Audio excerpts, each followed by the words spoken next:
Hey folks, quick little video about the story mode fragment farming for December. I didn't do one for November. I did a short for October in case you guys are wondering, but let's do a full video here for December and see how it does. So pretty straightforward month. I don't think it's actually one of the more difficult ones. You do have a lot of native tier 3s and native tier 2s and expensive characters featured. You've got Adam there twice with Ancient One twice, Black Bolt twice with the seasonal. You have Falcon there 3 times. You can read into that if you want for perhaps a future update. Dormammu twice. Remember I mentioned native tier 2s. Even Doom is featured once there. Enchantress featured twice. Gwenpool featured twice, so seasonal or not. Heimdall featured twice, which is nice, but then Ultron featured twice. Iron Fist twice. Iron Hammer 3 times. So you're definitely going to want to build Iron Hammer, especially since it's for 3 different fragment sets from 3 different chapters. You have Juggernaut twice. Kingpin 3 times. You also have the Echo Show coming in a couple of months. We scroll down a little bit further. You have Professor X 3 times, which can absolutely be a bummer for those of you that didn't get him from the Danger Room. You may not be able to build him in time. And then Sentry twice. Remember I mentioned native tier 2s, native tier 3s. Spider-Gwen twice. Spider-Woman twice. And then that wraps up the list. So a pretty balanced showing overall besides the ones that we just mentioned there, which are for the most part either paywall characters, Danger Room characters, or native tier 2s, tier 3s. However, if you actually go in and take a look, the characters featured at the beginning of the stages for almost all of the stages are very good. So if we just quickly go through these ones, you can see that almost all of the characters that are featured in the leadership position can easily clear this content if they have at least a semi-competent build. Obviously, if you have like a bare bones build, here on 8-2, for example, White Fox is going to struggle. So this is a stage that I would point out. You probably want to either highlight a leadership or you want to move her to the left or right. I think White Fox is a big one there.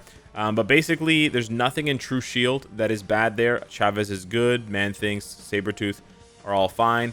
Here in the All War, thankfully, we didn't get any BS leads like Spider-Man or Black Widow, so you don't have any issues because of Supergiant, Spider-Woman, Psylocke, and Scarlet Witch. But then on 13 is where a lot of people have been complaining. So I will highlight this and address this specifically. I had people DMing me, how can I make Bishop work? How can I make Giant Man work? And I think they're all forgetting that Iron Hammer is actually the best one. Iron Hammer is actually the best character out of these 3, and he's the only one that has a heal.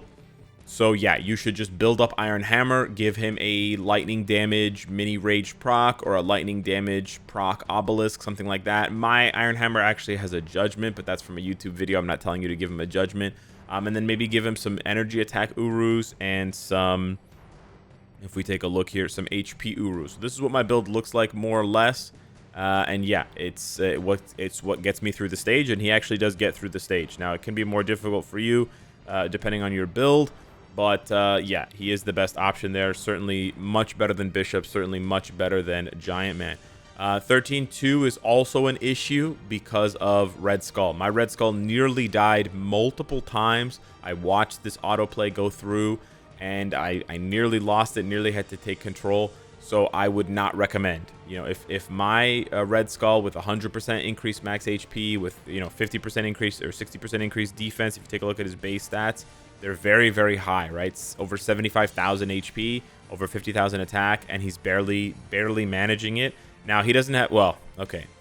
I have a really bad build. I have no custom gear, stage 9. Okay, I have a really bad build. That's my fault. Maybe if you have like an invincibility obelisk or a heal obelisk or something like that, I think he can do it. Otherwise, you're going to want to move him to the left or the right. The good thing is there's just not that many characters that you need to babysit this month, so you have a lot of flexible options for your team. 13-3, I think Moonstone is absolutely fine, which is really good because that's the toughest stage. So because of these characters, remember I mentioned White Fox, remember I mentioned Red Skull, I think this is the best setup here for you.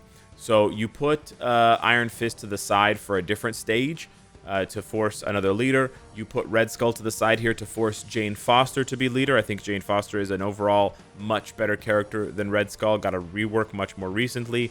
My build is much better for her, and I believe she has a much more consistent heal.